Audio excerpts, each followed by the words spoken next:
भक्ति वेदांत।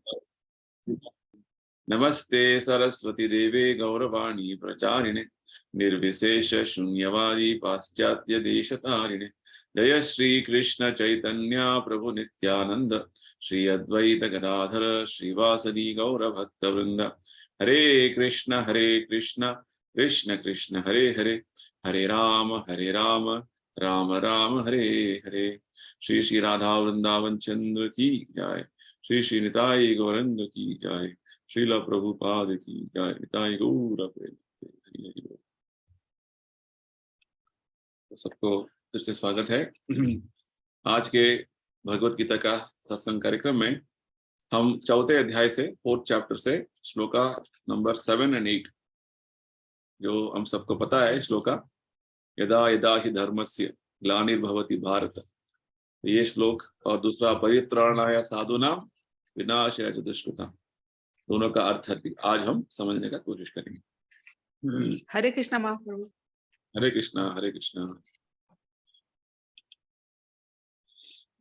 तो हमारे सभी सत्संग कार्यक्रम हो रहे हैं प्रभुपाद जी की कृपा से, जिनके भगवत गीता का इतना अच्छी तरीके से हमें प्रभुपाद जी ने समझाया है, लिखा है तात्पर्य, कि हम उसे पढ़ सकते हैं, समझ सकते हैं अच्छे से और जीवन में उतार सकते हैं। तो उनको हमारा कोटि कोटि प्रणाम।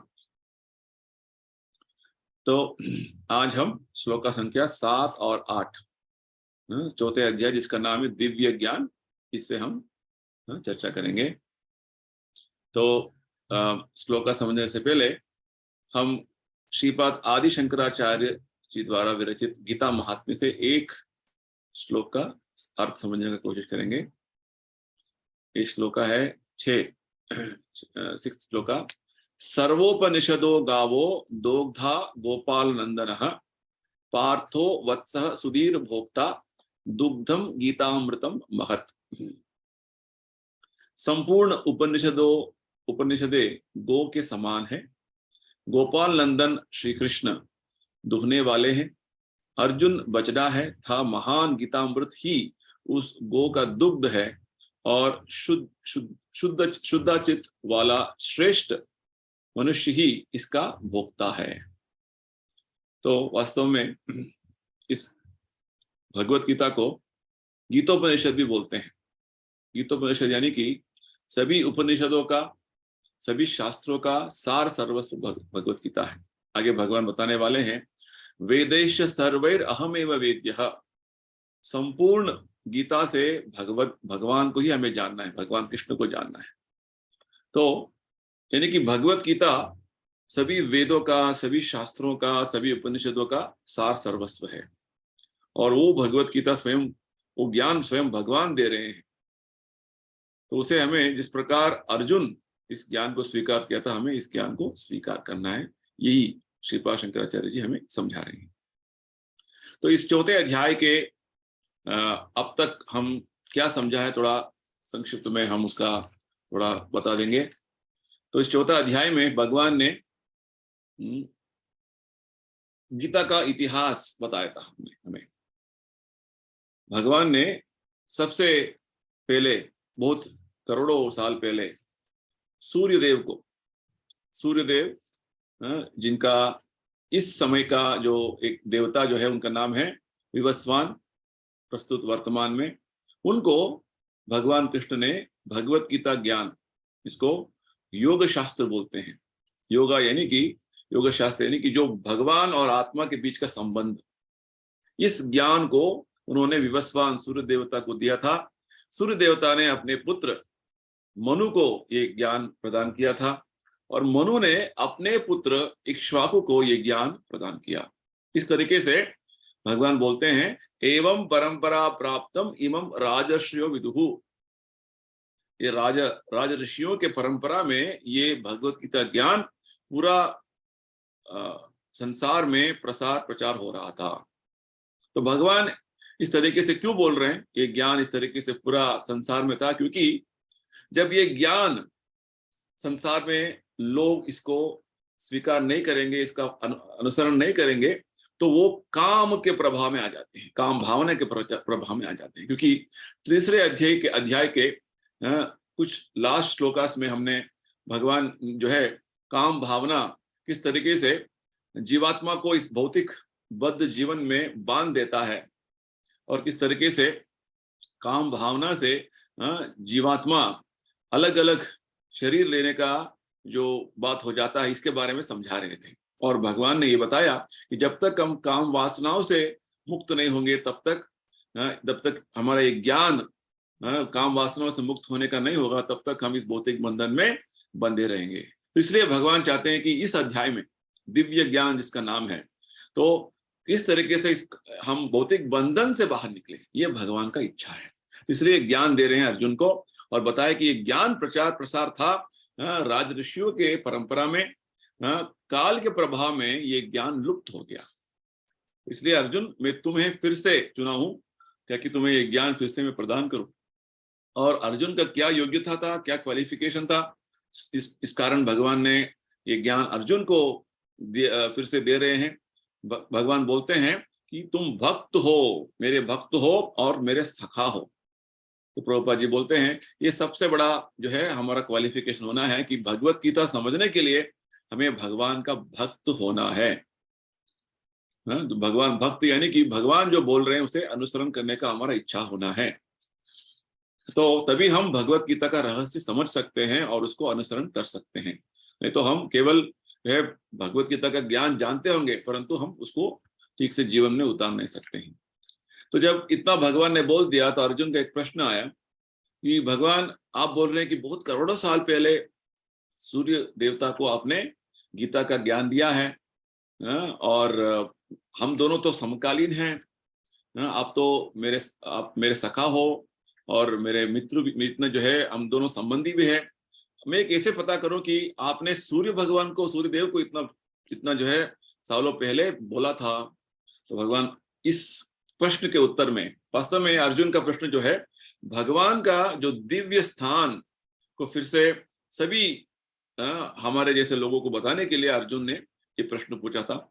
और भगवान इस प्रश्न के आधार पर उनके दिव्य स्थान क्या है, उनका दिव्य जो है ज्ञान क्या है, उसके बारे में समझा रहे हैं। और भगवान ने क्या बोला, 5वें श्लोक में भगवान ने बोला, अर्जुन तुम और मैं बहुत सारे जन्म ले चुके हैं, परंतु अंतर यह है कि मैं सभी जन्मों का याद रखता हूं, तुम्हें उन जन्मों का याद नहीं है। तो ये अंतर है, ये सबसे बड़ा अंतर है भगवान और जीवात्मा के बीच में।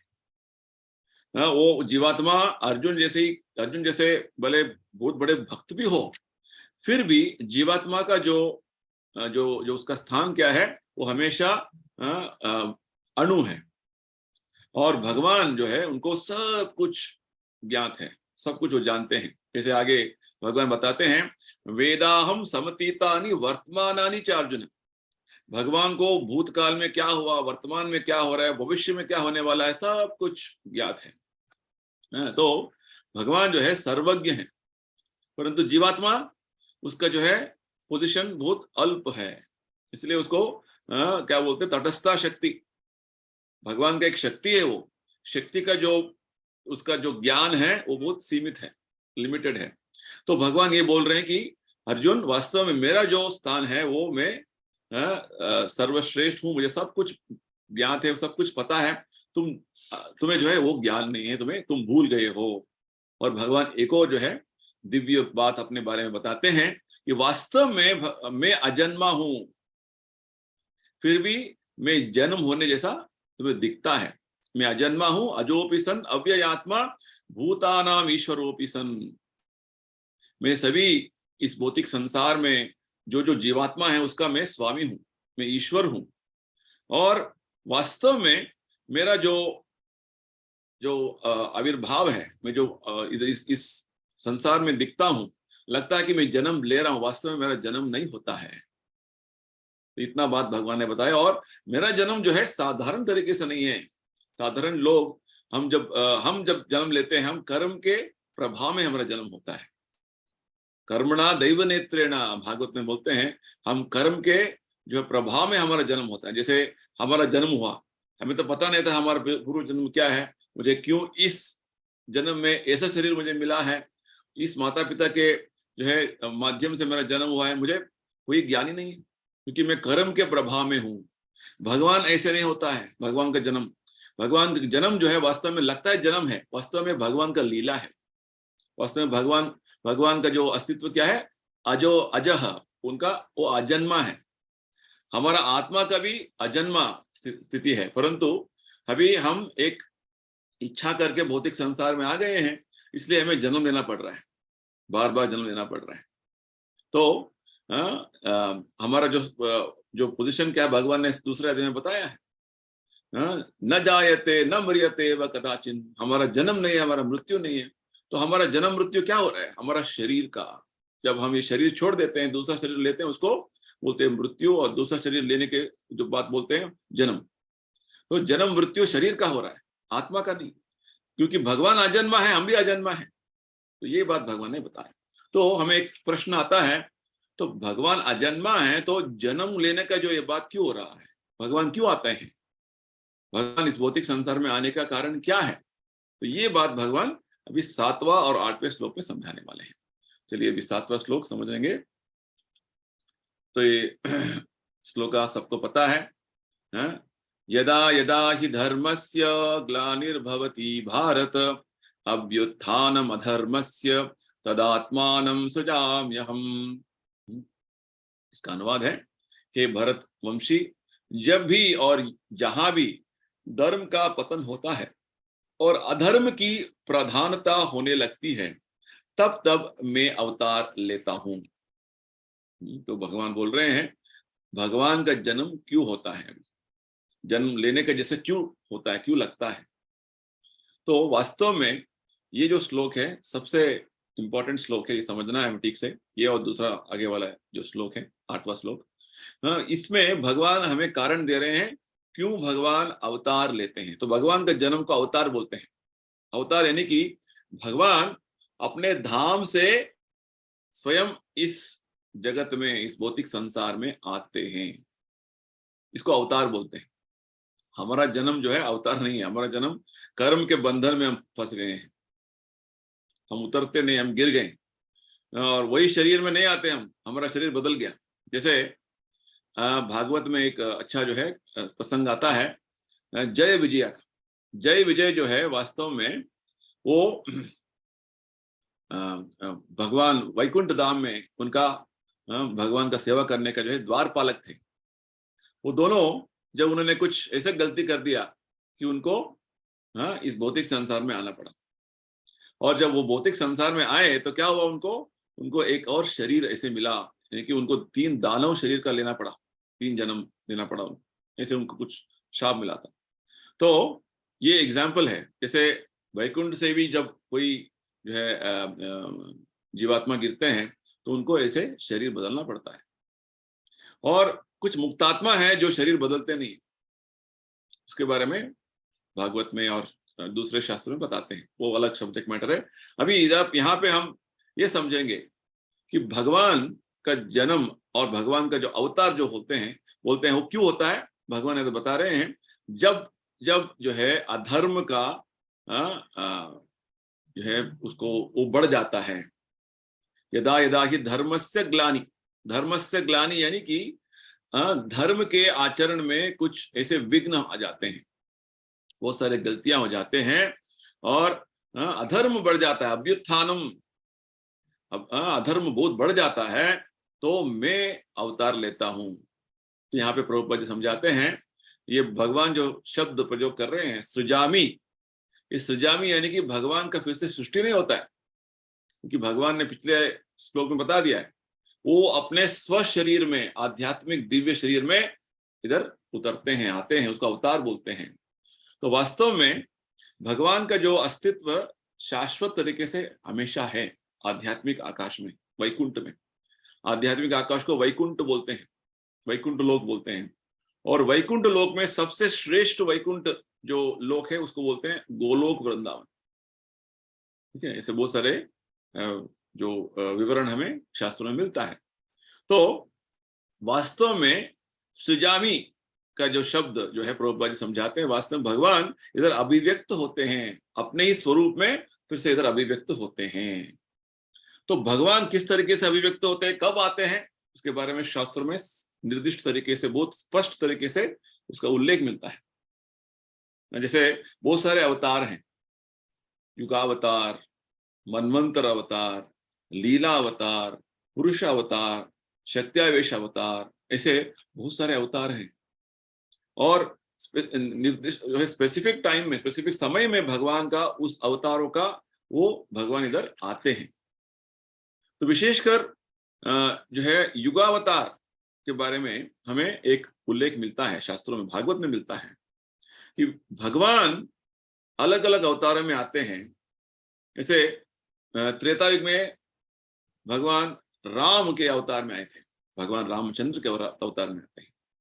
और द्वापर युग में विशेषकर ब्रह्मा के एक दिन में एक बार भगवान कृष्ण स्वयं आते हैं, ये स्पेशलिटी है।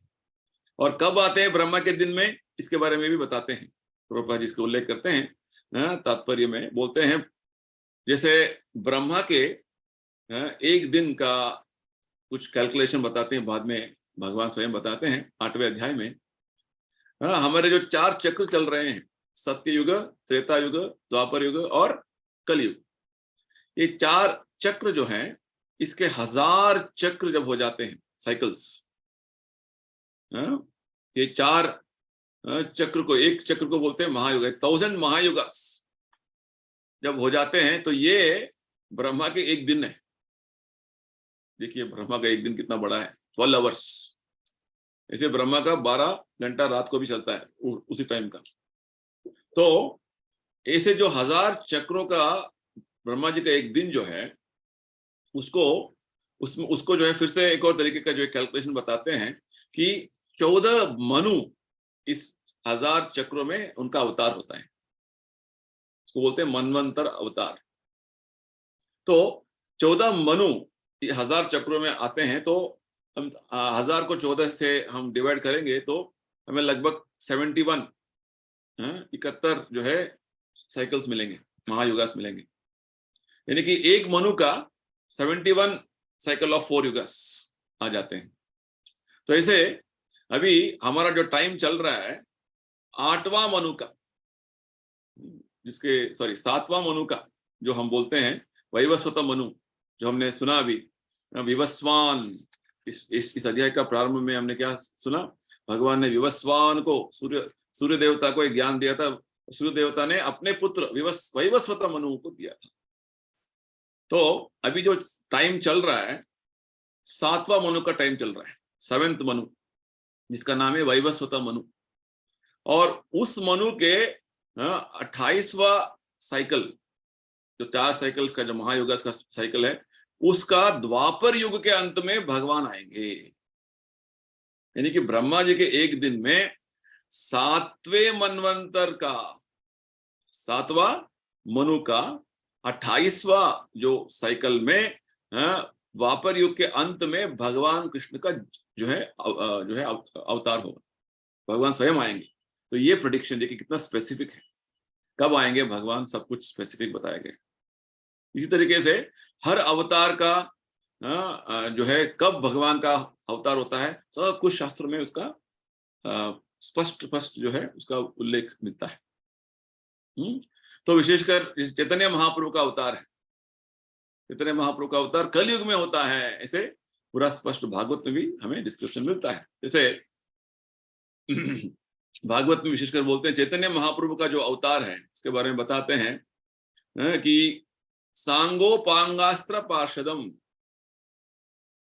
कृष्णवर्णम दिशा कृष्णम सांगोपांगास्त्र पार्षद। जैसे एक अवतार आएगा जो कृष्ण वर्णम, कृष्ण का वर्णन करते हुए ये अवतार आएगा।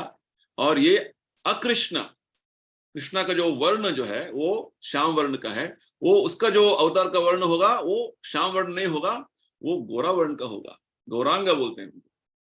देखिए कृष्ण वर्णम दिशा कृष्णम सांगोपांगास्त्र पार्षदम यज्ञ संकीर्तन प्राय, और संकीर्तन यज्ञ को हर जगह उसका प्रचार प्रसार करने के लिए आएगा वो अवतार। और जो बुद्धिमान है सुमेधसः, वो इस अवतार का पूजा करेंगे और उसका जो वो अवतार बोलते हैं उसको फॉलो करेंगे। इस तरीके से पूरा हर अवतार का स्पष्ट जो है एक विवरण हमें भागवत में मिल जाता है, हाँ, शास्त्रों में मिल जाता है। तो कोई व्यक्ति अपने आप को मैं अवतार हूं नहीं बोल सकता है, हाँ, उसका शास्त्र में उल्लेख कहाँ है हमें उससे पूछना पड़ेगा, तभी हम उसको मान सकते हैं कि वो अवतार है। तो कोई भी व्यक्ति अपने आप को मैं भगवान हूं, मैं अवतार हूं ऐसे बोलता रहेगा तो वो गलत हो जाएगा, वो धोखा दे रहे हैं लोग। क्योंकि हर अवतार का स्पष्ट विवरण, कहाँ पे कब आएंगे, उनका माता पिता का नाम क्या क्या है, कहाँ पे आएंगे, सब कुछ स्पष्ट विवरण उसका है। और क्या उनका एक्टिविटीज होगा, सब कुछ विवरण है। जैसे भागवत तो 5000 साल पहले लिखा गया था, परंतु भागवत में बुद्ध आएंगे, भगवान बुद्ध का अवतार होगा बोल के उसका भविष्य बोला है। और भगवान बुद्ध आए, भगवान बुद्ध का 2000 पहले उनका अवतार हुआ था। और उनका माता कौन होगा, पिता कौन होंगे, और उनका जो एक्टिविटीज क्या होगा, लीला क्या होगा, सब कुछ विवरण है। और आगे कलयुग के अंत में, इस कलयुग के अंत में, जो अब तक कलयुग का केवल 5000 साल बीता हुआ है और 4,27,000 है, 4,27,000 ईयर्स लेफ्ट। उसके अंत में भगवान का एक और अवतार आएगा, उसका नाम है कल की अवतार। और कल के अवतार कहाँ उनका जन्म होगा, कब, उनका माता पिता कौन है, उनका एक्टिविटीज, सब कुछ भागवत में है, शास्त्रों में है। तो कोई भी व्यक्ति अपने आप को मैं अवतार हूं, मैं भगवान हूं ऐसे धोखा नहीं दे सकता है। तो ये एक बात है। तो ऐसे तो भगवान एक निर्धारित समय में एक तरीके का जो एक शेड्यूल में आ जाते हैं, फिर भी ऐसा कुछ नियम नहीं कि भगवान को ये शेड्यूल फॉलो करना है। ऐसे तो भगवान वो तो स्वराट है, स्वराट यानी कि वो स्वतंत्र हैं, कुछ भी कभी भी कर सकते हैं, क्योंकि वो भगवान ही पूरा सृष्टि करता है। वो कब चाहते हैं, कैसे चाहते हैं, वो आ सकते हैं। तो विशेषकर भगवान हमें इस श्लोक में और आगे वाले श्लोक में, 8वां श्लोक में, तत्व क्या है, प्रिंसिपल क्या है समझा रहे हैं। जब जब भगवान बोलते हैं, जब जब अधर्म का और अधर्म बढ़ जाएगा और धर्म का ग्लानि होगा। देखिए ये बात इंपॉर्टेंट बात है। प्रभुपाद जी धर्म का जो शब्द का परिभाषा बोलते हैं कि जब मनुष्य अपना नियत कर्तव्य, अंग्रेजी में बोलते हैं ऑक्यूपेशनल ड्यूटी, अपना नियत कर्तव्य को भूल जाता है, वो बोलते हैं धर्मस्य ग्लानि। नियत कर्तव्य क्या है? नियत कर्तव्य ये है मनुष्य को कि उसे समझना है कि मैं वास्तव में शरीर नहीं हूं, मैं आत्मा हूं। आत्मा का कर्तव्य क्या है? भगवान का सेवा करना है। इस भौतिक संसार में मेरा इस संसार में आने का कारण क्या है? मैं किसी तरीके से इस भौतिक संसार में इच्छा से मैं आ गया हूं, गिर गया हूं, और इस भौतिक संसार में भगवान ने मुझे एक और मौका दिया हुआ है इस सृष्टि के माध्यम से शरीर देके, ताकि मैं फिर से मेरा वास्तव स्थान क्या है, आध्यात्मिक लोक में मेरा वास्तव स्थान है, मुझे मेरा आध्यात्मिक जीवन मेरा वास्तव जीवन है, ये समझकर इस भौतिक संसार में हमें जीवन चलाना है भक्ति के जो कार्य करते हुए। आजकल के समय में क्या हो रहा है, लोग सोचते हैं कि जीवन का कुछ उद्देश्य नहीं है, बस जैसे आजकल का जो फिलॉसफी क्या बन गया है, मॉडर्न फिलॉसफी, खाओ पियो मौज मस्ती करो, आगे कौन देखा है नेक्स्ट लाइफ क्या आएगा, है ना। इसको बोलते हैं नास्तिकवाद, एथिस्ट फिलॉसफी। प्रभुपाद जी हमेशा याद करते हैं जब वो रशिया गए थे, एक बार रशिया जाने का उनका मौका मिला, तो 1972 में, तो उस समय 1971 में, तो वहां पे उन्होंने रशिया में एक प्रोफेसर से मिले, रशियन प्रोफेसर, उनका नाम है डॉक्टर प्रोफेसर कोटोस्की। तो उनसे, वो इंडोलॉजी प्रोफेसर थे, यानी कि उनको भारतीय जो धार्मिक शास्त्रों के बारे में ज्ञान था। और जब प्रभुपाद जी ने उनको जन्म मृत्यु जरा व्याधि के बारे में बता रहे थे, जिस तरीके से पुनर्जन्म के बारे में बता रहे थे, तो वो प्रोफेसर बोलने लगे हमारा ये जन्म खत्म होने के बाद कुछ नहीं है, बस सब कुछ खत्म हो गया। तो प्रभुपाद जी बोलते हैं, ये तो बहुत बड़े विद्वान अपने आप को बोलते हैं, सभी शास्त्र इनको पता है, हमारा शास्त्रों का जो सबसे जो इम्पोर्टेंट बात जो इधर है इनको पता नहीं है। भारत में तो साधारण मनुष्य को भी पता है कि पुनर्जन्म है, इस प्रोफेसर को कुछ पता नहीं है। तो ये आजकल के समय में हो गया कि सब लोग वो सोचते हैं कि हमारा ये जीवन जो है, यही जीवन सब कुछ है, आगे कुछ नहीं है, ये अज्ञान है। यानी कि मनुष्य को अपने आत्मा का नियत कर्तव्य, उसको बोलते हैं प्रिस्क्राइब ड्यूटी, ऑक्यूपेशनल ड्यूटी, ये पता नहीं। तो पूरे तीसरे अध्याय में भगवान ने आत्मा का नियत कर्तव्य क्या है वो समझा रहे थे, है ना। तो अभी धर्मस्य ग्लानि, यानी कि हमारा जब आत्मा का कर्तव्य हम समझते नहीं और सोचते हैं कि बस हमें इधर हमारे जो काम क्रोध लोभ इसके पीछे भागते रहना है, यही जीवन है, ये यानी कि हमारा धर्मस्य ग्लानि हो गया, हमारा कर्तव्य में लोभ आ गया, कर्तव्य में बहुत दोष आ गया। प्रभुपाद जी हमें एक और आचार्य का एक बात बताते हैं, आजकल के समय में क्या हो गया है, हम काम क्रोध लोभ मद मात्सर्य इसके पीछे भाग रहे हैं। कामादिनाम कठिना पालिता दुर्निदेश,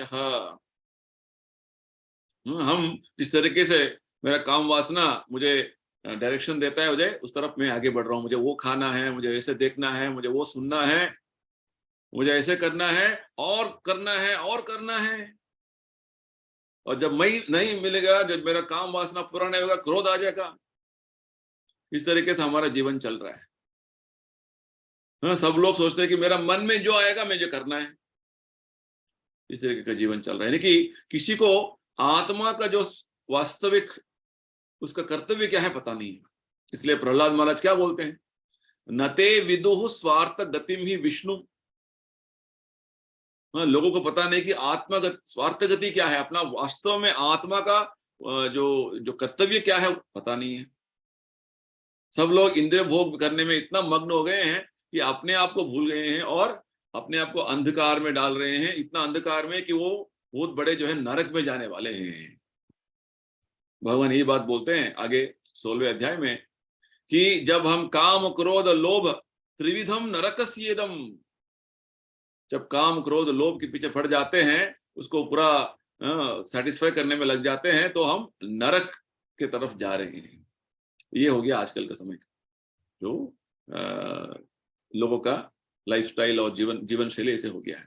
तो वास्तव में भगवान इसी को बोल रहे हैं धर्मस्य ग्लानि, यानी कि जब हमारे अस्तित्व के बारे में हमें ज्ञान ही नहीं है, हम भूल गए हैं, और हम जीवन का जो अस्तित्व वास्तव में हमारा आत्मा का अस्तित्व के बारे में जो हम भूल जाते हैं, इसको धर्मस्य ग्लानि बोलते हैं। ठीक है, तो ऐसा नहीं कि ओ बहुत सारे लोग उसको धर्म फॉलो नहीं कर रहे हैं। ऐसा नहीं कि हमें मंदिर में जाके पूजा करना है, मस्जिद में जाके कुछ उधर इबादत करना है, चर्च में जाके प्रेयर्स करना है, ऐसा नहीं है। इसे कोई जो है आप धर्म फॉलो कर रहे हैं ऐसे कोई बात नहीं है। लोग बहुत कर रहे हैं, इसे आप करते होंगे। वास्तव में आप कुछ भी करो, आपका आत्मा का जो वास्तविक कर्तव्य आप नहीं कर रहे हैं तो धर्मस्य ग्लानि माना जाता है उसको।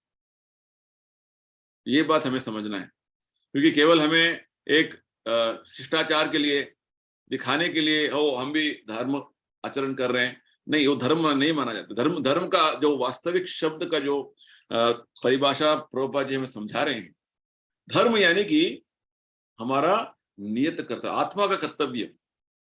आत्मा का कर्तव्य क्या है, स्वयं चैतन्य महाप्रभु बताते हैं, जीवेर स्वरूप होय नित्य कृष्ण दास। यानी कि जीव का जो वास्तव स्वरूप क्या है, उसका वास्तविक जो उसका असली उसका जो कॉन्स्टिट्यूशन क्या है, वो भगवान का नित्य दास है। प्रभुपाद जी एग्जाम्पल देते हैं हमको, जैसे हम चीनी बोलते हैं, शुगर का धर्म क्या है, वो मिठास रहना है, उसमें मीठापन रहना है। हाँ, नमक का जो धर्म क्या है, वो नमकीन जो सॉल्टी टेस्ट होना है उसमें। उसी तरीके से जब कोई सफेद चीज हम देखेंगे, उसको बोलेंगे ये शुगर है, ये चीनी है, और वो मिठास नहीं है उसमें, तो क्या बोलेंगे, वो शुगर नहीं है, चीनी नहीं है बोलेंगे। उस प्रकार हर चीज का अपना कुछ धर्म है। धर्म यानी कि उस चीज का वास्तविक जो स्वभाव, इंट्रिंसिक नेचर बोलते हैं उसको।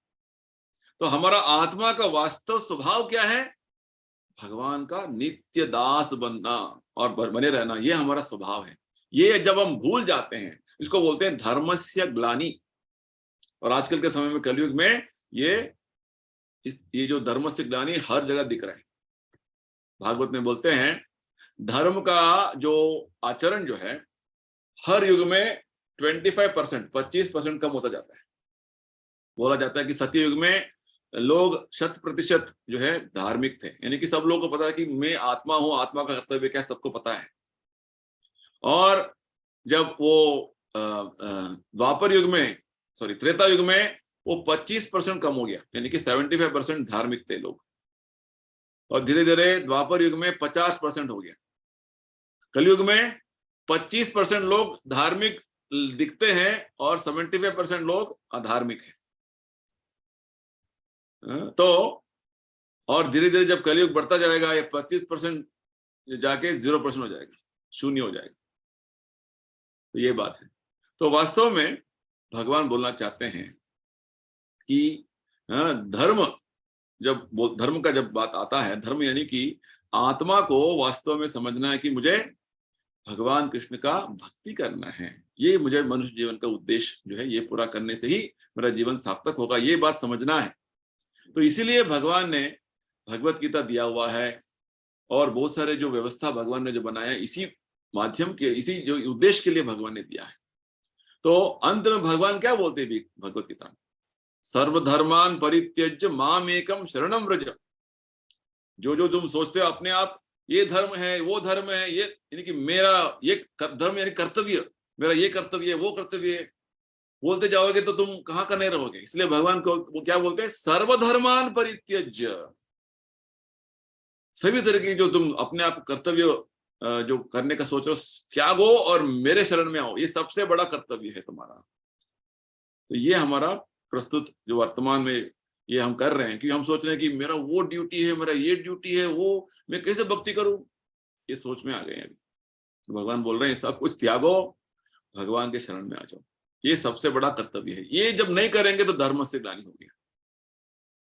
तो इस तरीके से प्रभुपाद जी समझाते हैं कि जब तक हम ये धर्म आचरण नहीं करेंगे तब तक हम इस भौतिक संसार में बंधे रहेंगे। तो इसलिए भगवान आते हैं और भगवान अपने प्रतिनिधि को भेजते हैं, ये बात है। तो ये हमें समझना है। तो क्यों आते हैं, क्यों समझाते हैं, इसे प्रभुपाद जी बताते हैं कि वो वास्तव में हमारा उद्धार के लिए आते हैं। जैसे अर्जुन को जो ये बात भगवान ज्ञान दे रहे हैं, ये ना केवल अर्जुन को बल्कि हम सबको संबोधित करते हुए भगवान बोल रहे हैं। वास्तव में भगवान हर अवतार में एक ही बात सिखाते हैं, परंतु लगता है कि जैसे भगवान अपने प्रतिनिधि को भेजा, प्रॉफिट मोहम्मद पैगंबर को भेजा, उनके माध्यम से ही वही बात बताया उन्होंने। जीसस क्राइस्ट जो है भगवान के पुत्र है, उनको भगवान ने भेजा, भगवान ने वही बात बताया, परंतु लग रहा है कि अलग अलग बात बता दिया भगवान ने। नहीं, एक ही बात है। उस धर्म का और जो धर्म आचरण का अब पूरा डिटेल्स में जाएंगे ना, गीता में उस धर्म के जो ग्रंथों में सभी एक ही बात बता रहे हैं। क्या बोल रहे हैं? तुम भगवान के दास बनो, भगवान का सेवक बनो, भगवान को प्रेम करो, यही बात बता रहे हैं और कुछ नहीं बता रहे। तो रूपा जी उदाहरण देते हैं, जैसे गणित में, मैथमेटिक्स में 2 + 2 = 4 है ना, 2 + 2 = 4 हो जाता है। तो वो जो है नीचे क्लास में, प्राइमरी क्लास में भी वही बात सिखाते हैं, और आप पूरा कॉलेज में जाएंगे, एडवांस मैथमेटिक्स पढ़ेंगे, तभी भी वही सिखाएंगे आप। परंतु वो जो समझने का और सिखाने का जो बात है, जब आप ऊपर क्लास में जाएंगे तो थोड़ा अलग रहेगा, लेवल अलग रहेगा। तो ठीक उसी प्रकार भगवान ने वही ज्ञान दे रहे हैं हर अवतार में, हर तरीके से। इसे बोलते हैं देश काल पात्र। हाँ, हर समय में हर जगह पे भगवान वही ज्ञान दे रहे हैं, परंतु वो लगता है कि उस समय के हिसाब से, उस देश के हिसाब से भगवान ने उसी जो इंस्ट्रक्शन को एक अलग तरीके से उन्होंने प्रस्तुत किया। बस वही बात है। तो वास्तव में गीता के माध्यम से भगवान समझाना चाहते हैं कि भगवान का अवतार और भगवान के प्रतिनिधि का जो अवतार जब हो जाता है, विशेषकर वो अवतार का उद्देश्य है हम जैसे साधारण व्यक्तियों को भगवत ज्ञान फिर से जागृत करने का उद्देश्य से होता है। क्योंकि ये ज्ञान अभी हम भूल गए हैं। वास्तव में हम सब, हमारा अंदर में ज्ञान है, परंतु वो कवर हो गया है। उसको फिर से जागृत कराना, उसको जगाना जो है, यही अवतारों का काम है। जैसे प्रभुपाद जी आए, भगवान के प्रतिनिधि, वो हमारे बीच में आकर एक ज्ञान उन्होंने जागृत किया सबके सामने, सबके हृदय में। किस तरीके से जो इस कलयुग के जो विधि विधान है, जो युग धर्म है, उसको अनुसरण करते हुए। तो ये बात है। तो इस श्लोक का तात्पर्य यही है कि अधर्म जब बढ़ जाता है, लोग अपना धार्मिक नियत कर्तव्यों का जो है वो उसमें लोप आ जाता है, तो भगवान स्वयं आते हैं, नहीं तो अपने प्रतिनिधि को भेजते हैं। ये कारण है भगवान आने का। चलिए अभी नेक्स्ट श्लोक में चलेंगे, नेक्स्ट श्लोक पढ़ेंगे। श्लोक संख्या 8, चौथा अध्याय। परित्राणाय साधूनां विनाशाय च दुष्कृतां धर्म संस्थापनार्थाय संभवामि युगे युगे। भक्तों का उद्धार करने, दुष्टों का विनाश करने तथा धर्म की फिर से स्थापना करने के लिए मैं हर युग में प्रकट होता हूं। तो इस श्लोक में भगवान और अपने जो कार्यों का विवरण दे रहे हैं, किस लिए आते हैं। पिछले श्लोक में क्या बताया था भगवान ने, मैं आता हूं जब अधर्म ज्यादा हो जाता है और धर्म का लोप, धर्मस्य ग्लानि, वो सारे लोप आ जाते हैं, उसमें दोष आ जाते हैं, तो मैं आता हूं, नहीं तो मैं अपने प्रतिनिधि को भेजता हूं। तो यहाँ पे क्या बोल रहे हैं भगवान, संभवामि युगे युगे, हर समय में मेरा अवतार होता रहता है, मैं आता रहता हूं। क्यों आता हूं? 3 कारण बोलते हैं भगवान का। पहला कारण है परित्राणाय साधुना, साधुओं का उद्धार के लिए, और विनाशाय च दुष्कृताम, दुष्कृताम यानी कि दानवों का संहार के लिए, विनाश करने के लिए, और धर्म संस्थापनार्थाय, धर्म का स्थापना करने के लिए मैं हमेशा आता रहता हूं। देखिए भगवान कितना दयालु है। भगवान इतना दयालु है कि आते रहते हैं केवल हमारा उद्धार के लिए, बताने के लिए हमें कि तुम धर्म के मार्ग में चलो, नहीं तो तुम्हारा विनाश हो जाएगा। भगवान कितना उनका अनुकंपा देखिए कितना है, उनका अनुकंपा असीम है। हृदय में बैठे हुए हैं परमात्मा के रूप में, हर व्यक्ति के साथ में, मेरे आपके सब हृदय में बैठे हुए हैं। केवल इसी के लिए वो प्रतीक्षा कर रहे हैं, तब कब हम भगवान का जो है तरफ हमारा मुंह मुड़ेंगे, बस यही कारण है। और अवतार लेते हैं, गीता का ज्ञान देते हैं, संतों को बेचते हैं, पूरा इतना सारा व्यवस्था करते हैं, केवल हमारा उद्देश्य के लिए, हमारा उद्धार के लिए। देखिए भगवान क्या क्या कर रहे हैं, फिर भी हमें भक्ति करने का कुछ इंटरेस्ट ही नहीं होता है, कुछ ही नहीं होता है। प्रभुपाद जी बोलते हैं 16 माला जप करो, नहीं नहीं प्रभु जी मेरे पास टाइम नहीं है, 1 माला करूंगा बस, 2 माला करूंगा बस, ऐसे ऐसे सोचते हैं कि कुछ बहुत बड़ा एहसान कर रहे हैं उन पर, भगवान के ऊपर। भगवान ने इतना सब कुछ दिया हमको इतना सारे चीजें हमें भगवान ने, हमारा जीवन दिया, हमें जो है शरीर दिया, सब कुछ दिया, फिर भी भगवान को देने के बाद आता है तो बस सोचते हैं ये हमारा समय है आज अभी का। तो यहाँ पे जब भगवान बोलते हैं साधु, प्रभुपाद जी इसका अर्थ समझाते हैं, इसके बारे में आप भगवान आगे समझाएंगे। साधु यानी कि जो भगवान कृष्ण के भक्त है उसको साधु बोला जाता है। कोई भी व्यक्ति अपने आप जो है एक सैफरन जो है सन्यासी का एक ड्रेस पोशाक पहन लेता है और कुछ बड़ा बड़ा दाढ़ी होता है, वो सब साधु नहीं है। आजकल के समय में बहुत सारे लोग अपने आप को साधु दिखाते हैं और तो करते बहुत सारे कुकर्म, दुष्कर्म। तो वास्तव में साधु वही है जो भगवत भक्ति, जिस तरीके से भगवान ने गीता में समझाया है, उसका आचरण कर रहा है, उसको साधु माना जाता है। तो जो व्यक्ति भगवत भक्त नहीं है, यानी कि भगवान का, गीता का अनुसरण नहीं कर रहा है, तो उसको दुष्कृति, दुष्कृतम जैसे भगवान बोलते हैं, वो दानव है। ठीक है, आगे भगवान बताने वाले हैं ये दुष्कृति के बारे में। नमाम दुष्कृतिनो मूढ़ा प्रपद्यन्ते नराधमा, 4 तरीके की दुष्कृति के बारे में समझाते हैं भगवान 7वें अध्याय में। मूढ़ा, नराधमा, नास्तिक, दानव प्रवृत्ति वाले, ऐसे भगवान बताने वाले। तो साधु यानी कि वो देखने पर कुछ भी हो, परंतु वास्तव में भगवत गीता का पूरा अनुसरण कर रहा है तो वो साधु है। ये बात हमें समझना है। और विशेषकर प्रभुपाद जी समझा रहे हैं कि भगवान किस लिए अवतरित हो रहे हैं, इधर भगवान समझा रहे हैं ना। तो प्रभुपाद जी विशेषकर हमें समझाते हैं, विशेषकर भगवान कृष्ण का जब अवतार होता है, भगवान कृष्ण स्वयं आते हैं तो केवल अपने भक्त का उद्धार के लिए आते हैं और कुछ नहीं। तो प्रभुपाद जी हमें दो उदाहरण देते हैं। जैसे भगवान कृष्ण स्वयं आए, क्यों आए? क्योंकि वो अपने भक्त देवकी का उद्धार करने के लिए आए। जब से भगवान आए तो बहुत सारे दानवों का संहार उन्होंने किया। बहुत सारे जो स्वयं अपने जो है अंकल कंस को वध किया उन्होंने, है ना, मामा कंस का वध भी किया। परंतु भगवान का मुख्य उद्देश्य वध करने का नहीं है।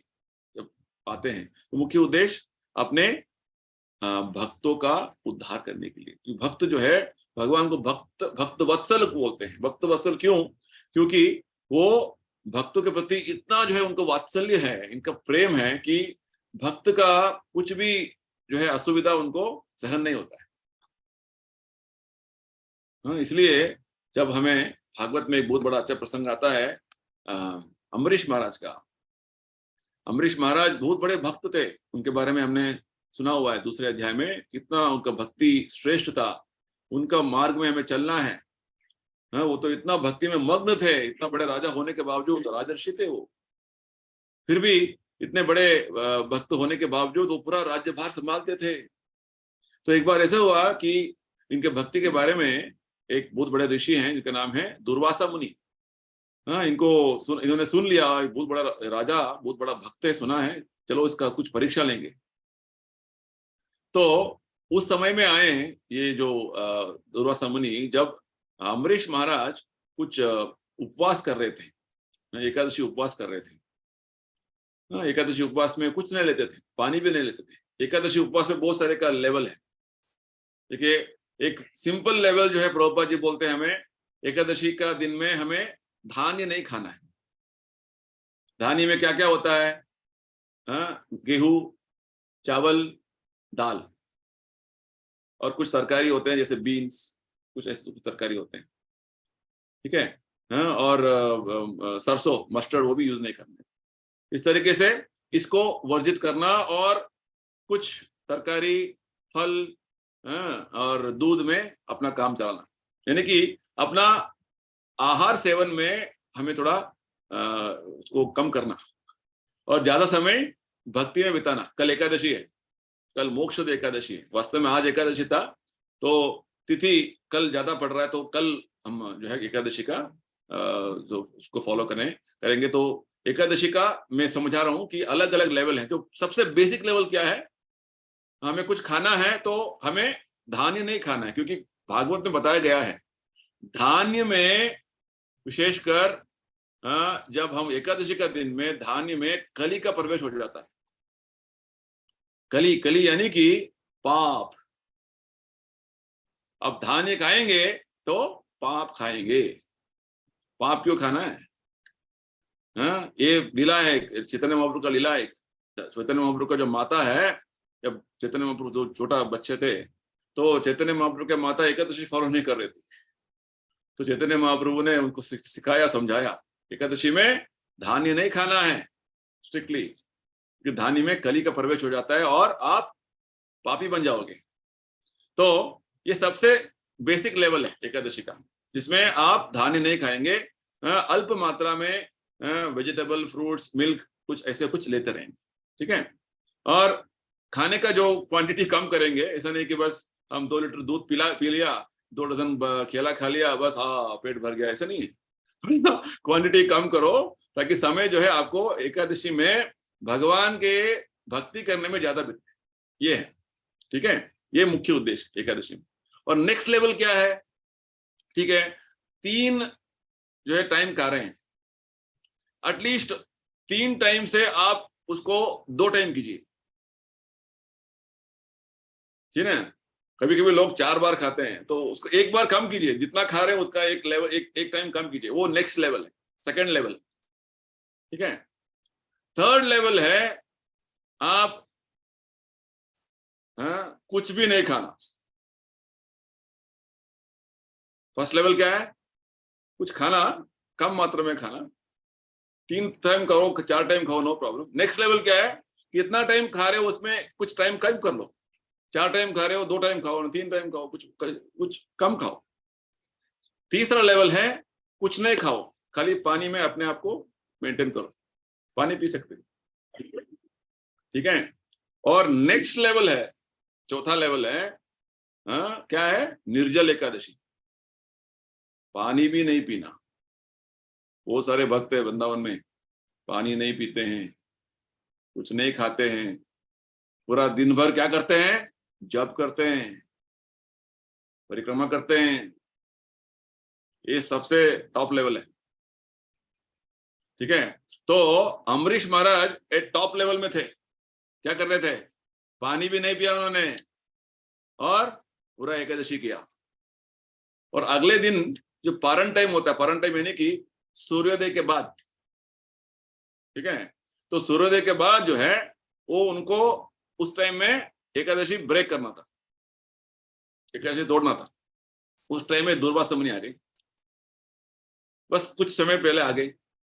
और ये तो अम्बरीश महाराज तो साधु संतों का बहुत सेवा करते हैं और उनका सम्मान करते हैं। तो दुर्वासा मुनि आते ही बस उनका सेवा में लग गए।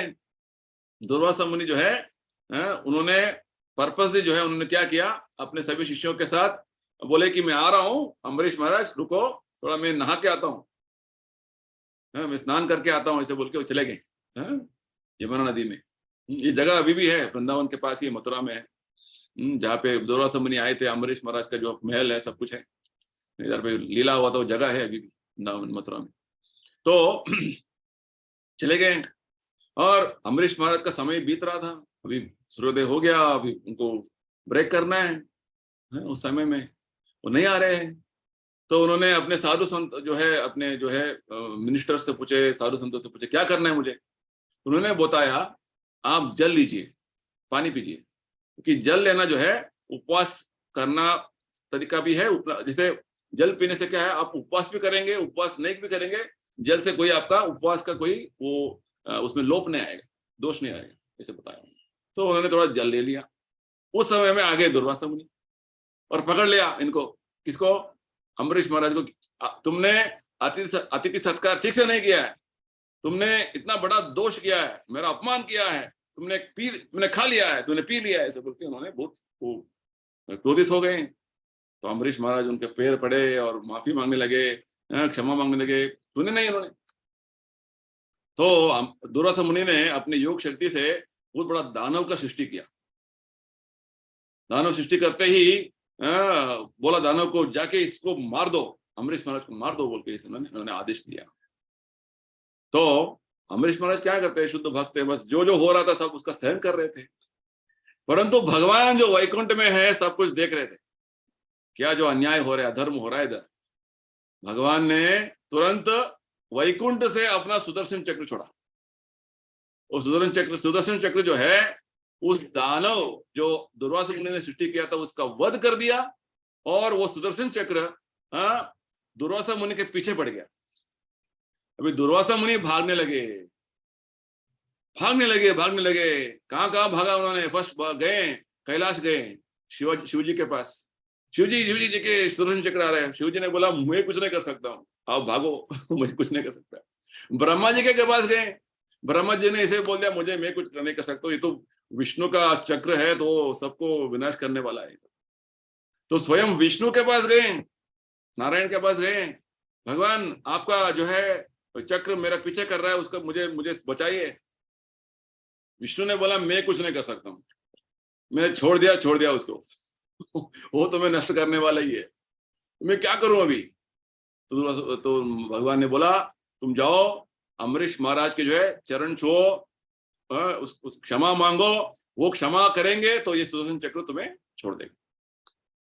तो दुर्वासा मुनि भाग के आए, अम्बरीश महाराज के चरण छू लिया। और क्षमा मांगने लगे। अम्बरीश महाराज तो ऐसे ही इतना विनम्र थे, इतना बड़े भक्त थे, उन्होंने देखा कि ये क्या कर रहे हैं ऋषि, अब तो इतने बड़े संत है, अब मेरे पैर क्यों छू रहे हैं, मेरे जो तपस्या का, मेरा भक्ति का कुछ भी फल है तो आपको मिल जाए। आप अब उठिए, मैं क्षमा करने का योग्य भी नहीं हूं, ऐसे ऐसे बोलने लगे। दुर्वासा मुनि को तभी जो है महसूस होने लगा, इतने बड़े जो, ये भक्त का लक्षण है, भक्त यानी कि ऐसे होते हैं, ऐसे भक्त का रक्षा करने के लिए भगवान आते हैं। देखिए, भक्त अपने रक्षा कुछ वो सोचते नहीं उसके बारे में, हमेशा भगवान के स्वयं में लगे रहते हैं। तो दुर्वासा मुनि तभी बताने लगे, इतना महान भक्त का जो है परिचय मुझे आपके माध्यम से पता चला, भगवान कृष्ण के जो भक्त कितना महान होते हैं। तो मैं पूरा प्रसंग आपको क्यों समझाया, क्योंकि कल एकादशी भी है, और महान भक्त क्या होते हैं उसी समय में, वास्तव में उस समय में भगवान जो है दुर्वासा मुनि को बोलते हैं, जैसे मेरे भक्त हमेशा मुझे अपने मन में रखते हैं, मैं भी, नारायण बोलते हैं, मैं भी अपने भक्तों को हमेशा मेरे हृदय में रखता हूं। मेरे भक्त मेरे बारे में सोचते रहते हैं तो मैं उन मेरे भक्तों के बारे में सोचता रहता हूं। ये देखिए, भगवान और शुद्ध भक्तों का बीच का संबंध है। तो भगवान बोल रहे हैं परित्राणाय साधुनाम, क्यों बोलते हैं, क्योंकि भगवान अपने भक्तों का रक्षा करने के लिए हमेशा तत्पर रहते हैं, हमेशा रेडी रहते हैं। मुख्य उद्देश्य वही है। जैसे देवकी का रक्षा करने के लिए स्वयं भगवान अवतरित हुए, प्रहलाद महाराज का रक्षा करने के लिए भगवान स्वयं नरसिंह का रूप लेके आए। तो विशेषकर भगवान जो है, अपने भक्तों का उद्धार करने के लिए आते हैं, साथ ही साथ कुछ कुछ दानों का संहार करना वो भी हो जाता है, साइड बिजनेस है वो। रूपा जी बोलते हैं विशेषकर भगवान आए थे, इस जो भगवान कृष्ण जब आते हैं, वृंदावन का लीला उसको दिखाने के लिए आते हैं, सबको अट्रैक्ट करने के लिए आते हैं, इसलिए आते हैं। तो इस कलयुग में विशेषकर एक जो अवतार जो है, हमने उसके बारे में चर्चा किया था, कौन सा अवतार है, चैतन्य महाप्रभु का अवतार है, जो स्वयं भगवान कृष्ण 500 साल पहले इधर अवतरित हुए थे। वो किस लिए आए, दानवों का संहार करने के लिए आए। अभी कलयुग में सब लोग दानव है, किस किस को संहार करेंगे, सभी दानवी प्रवृत्ति वाले हैं। भागवत में एक जो बात बोलते हैं, सुखदेव गोस्वामी बोलते हैं परीक्षित महाराज को, कलिर दोष निधे राजन, कलयुग तो दोषों का सागर है परीक्षित, क्योंकि हर जगह पे देखेंगे तो लोग गलतियां कर रहे हैं, बस कुछ सही काम कुछ नहीं कर रहे। सबसे बड़े से बड़े आदमी भी गलती कर रहे हैं, सोच रहे हैं मैं ठीक कर रहा हूं। तो ये कलयुग है। तो कलयुग में चैतन्य महाप्रभु का अवतार जो है, उनका आने का उद्देश्य क्या है, सब जगत दानव ही दानव है, सबको मारते जाएंगे तो कोई नहीं बचाएगा। तो विशेषकर चैतन्य महाप्रभु आए हैं दानवों का उद्धार करने के लिए, हम जैसे दानवों को उद्धार करने, हम दानव जो है हमारा मन परिवर्तन करने के लिए है। तो हमें हमारा चेतो दर्पण मार्जनम, ये चैतन्य महाप्रभु का अवतार का उद्देश्य। चैतन्य महाप्रभु हमारा दानवी जो प्रवृत्ति है उसको मारने के लिए आए। कैसे मारेंगे, केवल जब चैतन्य महाप्रभु का जब प्रचार क्या है, हम हरेर नाम ही केवलम, जब चैतन्य महाप्रभु क्या बोलते हैं, हरे कृष्णा मंत्र का जाप करो, उसको ध्यान से सुनो। ऐसे करने से हमारा दानवी प्रवृत्ति धीरे धीरे मर जाएगा। हर दिन करना है हमको, क्या करना है, हरे कृष्णा मंत्र का जाप करना है। कितना बार करना है, एक बार करना है, 2 बार करना है, नहीं, कम से कम 1 माला तो करना ही है। 1 माला यानी कि 108 बार। ये तो शुरुआत है। हम 108 बार बस 1 साल हो गया, 2 साल हो गया, 10 साल तक हम 1 माला नहीं करते रहेंगे, नहीं। धीरे धीरे 1 माला से आपको आगे बढ़ना है। प्रभुपाद जी बोलते हैं आपको 16 माला तक आना है। कितने माला, 16 राउंड्स, 16 माला, ये हमारा मिनिमम होगा, मैक्सिमम नहीं है ये, मिनिमम। प्रभुपाद जी बोलते हैं मिनिमम 16 राउंड्स। हम बोल रहे थे एकादशी के दिन में वो सारे भक्त वृंदावन में जो 100 माला करते हैं, 200 माला करते हैं, पूरा दिन करते हैं, जप करते रहते हैं। आपने सुना होगा हरिदास ठाकुर के बारे में। हरिदास ठाकुर जो मुसलमान थे, चैतन्य महाप्रभु समय में इतने बड़े भक्त थे, उनको नामाचार्य बोलते हैं। वो तो 24 आवर्स 24 घंटे जप करते थे एवरी डे। और 24 घंटा जप करना यानी कि हमारा देखिए 16 माला करने के लिए हमें 2 घंटा लगता है लगभग। तो अब आप 2 घंटे के हिसाब से कैलकुलेट करेंगे तो लगभग 192 मालास कर रहे थे एवरी डे। जस्ट इमेजिन, कुछ खाना पीना कुछ नहीं, सब कुछ जप करते रहते। तो ये हो सकता है, संभव है, क्योंकि जब हम भगवत सेवा में लग जाएं, भगवान का पुण्य नाम के जप में हमें अपने आप को मग्न कर जाएं, तो खाना पीना सब कुछ भूल जाते हैं। जैसे भागवत कथा परीक्षित सुन रहे थे सुखदेव गोस्वामी से 7 दिन लगातार, और उन्होंने खाना पीना सोना सब कुछ भूल गए हैं, क्योंकि भागवत का श्रवण इतना जो है स्वादिष्ट था, इतना उसका जो है रसायन बोलते हैं, हृत करना रसायन, सुनते सुनते उनका पूरा जो है भूख निकल गया, उनका जो है सब कुछ नींद निकल गया, बस सुनते रहना है बस भागवत कथा।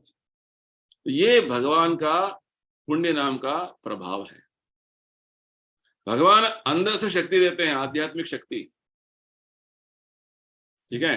तो जब हमारा संकल्प होगा, भगवान मैं एकादशी है कल, मैं 16 माला करूंगा, ये संकल्प कीजिए, इंपॉर्टेंट है। धीरे धीरे एटलीस्ट एकादशी में शुरू कीजिए, जो नहीं कर रहे हैं ठीक है, 16 माला ज्यादा कीजिए, और जो नहीं कर रहे हैं एटलीस्ट 16 माला तो कीजिए एकादशी में, बहुत अच्छी बात है। आगे बढ़ना है जीवन में, नहीं तो क्या होगा, दानवी प्रवृत्ति कंटिन्यू होगा और फिर से एक और दानव बन के जन्म लेंगे अगला जन्म में। क्यों ऐसा करना है, क्यों रिस्क में ले लें आपका लाइफ को, भगवान को क्यों बार बार आने को बोल रहे हैं। भगवान आते रहेंगे आपको उद्धार करने के लिए, आते रहेंगे, बस उनको क्यों ड्यूटी देना है ऐसे, ये भी सोचिए ना, हमारे लिए आ रहे हैं, थोड़ा बहुत हमें समझना है। तो हमारा उद्धार के लिए भगवान आते हैं, फिर भी हमें समझ के थोड़ा बुद्धिमान होके इस भौतिक संसार से बाहर निकलना है। जो भगवान बोल रहे हैं उसे अनुसरण करना है। धर्म स्थापन जो भगवान ने किया है, विशेष कलयुग में इतना सरल मार्ग भगवान ने दिया है, प्रभुपाद जी ने हमें दिया है। जप करो, हरे कृष्ण मंत्र का जप करो, बस और कुछ नहीं करना है, हर दिन जप करना है नियमित तरीके से, ये हमारा धर्म पालना है। जब ये नहीं करेंगे तो धर्म से ग्लानि हो रहा है। धर्म से ग्लानि यानी कि धर्म करने में लोप दोष ये हो रहा है। तो ये 8वां श्लोक का ये तात्पर्य है कि भगवान विशेषकर अपने भक्तों का उद्धार के लिए आते हैं, बाकी सब जो है दूसरे जैसे दानों का संहार करना सब कुछ वो साइड बिजनेस है, ठीक है। तो ये उद्देश्य भगवान वास्तव में आते रहते हैं, ठीक है।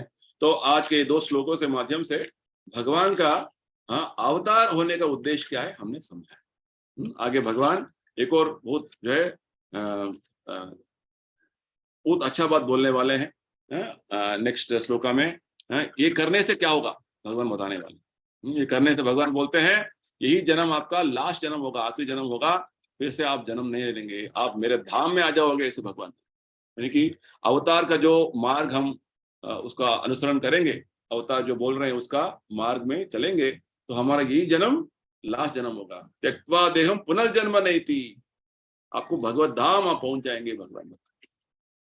ठीक, तो मैं यही समाप्त करता हूँ। किसी को कुछ प्रश्न है, कुछ डाउट्स है, पूछ सकते हैं अभी कुछ समय तक। हरे कृष्णा।